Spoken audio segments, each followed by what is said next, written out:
Hello বন্ধুরা, আশা করি সবাই ভালো আছেন। তো ইন্ডিয়ান ভিসা সম্পর্কে নতুন কিছু তথ্য দেব।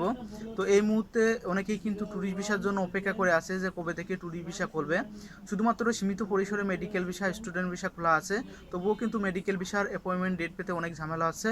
তো মূলত ইন্ডিয়ান ভিসা ক্ষেত্রে প্রচুর সমস্যা আছে এই মুহূর্তে। তো বেশিরভাগ মানুষ কিন্তু ট্যুরিস্ট ভিসার জন্য অপেক্ষা করছে। তো কী কারণে ট্যুরিস্ট ভিসা এই সমস্যাগুলো হচ্ছে সেটি আপনাদের মাঝে কিছু তথ্য শেয়ার করব। তো বর্তমানে কিন্তু যে পরিস্থিতি, দুই দেশের মধ্যে কথা কাটাকাটি বা সংবাদ মাধ্যমে যে সকল সমস্যাগুলো উঠে আসছে, দিন যাচ্ছে আর তত কিন্তু এই কথা কাটাকাটি বা দু দেশের মধ্যে দ্বন্দ্ব বাড়তেই থাকছে। ভারতের অনেক মন্ত্রীরা বা অনেক নেতাকর্মীরাই বলছে বাংলাদেশের বিরুদ্ধে অনেক কিছু, বা বাংলাদেশেও কিন্তু ইন্ডিয়ান বিরুদ্ধে অনেক কিছু বলছে। যেমন বাংলাদেশের অনেকেই আছে যে ইন্ডিয়ান পণ্যগুলো বয়কট করছে, ইন্ডিয়ান বিরুদ্ধে কিছু খারাপ কথা বলছে। তো কিছু মানুষের জন্য অনেক মানুষের কপাল পড়ছে, যারা অরিজিনালি মেডিকেল বিষয়ে ইন্ডিয়ায় যাবে বা ট্যুরিস্ট বিষয়ে ঘুরতে যাবে, বেশিরভাগ মানুষ কিন্তু যায়।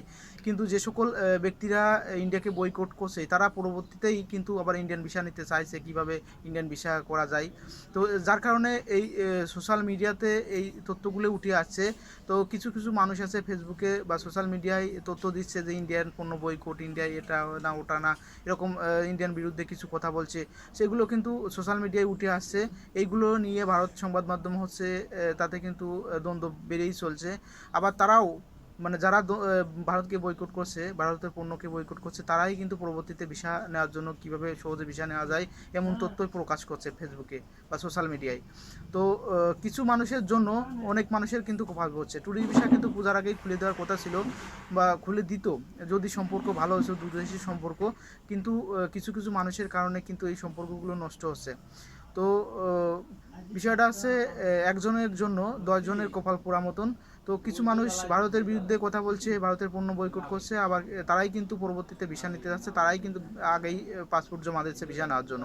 থেকে ট্যুরিস্ট ভিসা করবে এটি কিন্তু জানা যাচ্ছে না। তবে আশা করছি দু দেশের মধ্যে সম্পর্ক ভালো হলে বা এই কথা কাটাকাটি শেষ হলে খুব দ্রুতই কিন্তু ট্যুরিস্ট ভিসা খুলতে পারে। কারণ ইন্ডিয়াও চায় যে বাংলাদেশের ট্যুরিস্টরা ভারতে যাক, ভারতের কিছু আর্থিক সমস্যার সমাধান হোক, বা বাংলাদেশের লোক অনেকেই ট্যুর করতে যায় ইন্ডিয়া, চিকিৎসার ক্ষেত্রে যায় ইন্ডিয়া, তাদের সমস্যাগুলো সমাধান হোক। দু দেশেই কিন্তু চাই, কিন্তু মাঝখানে কিছু ব্যক্তির কারণে কিন্তু এই সমস্যাগুলো হচ্ছে।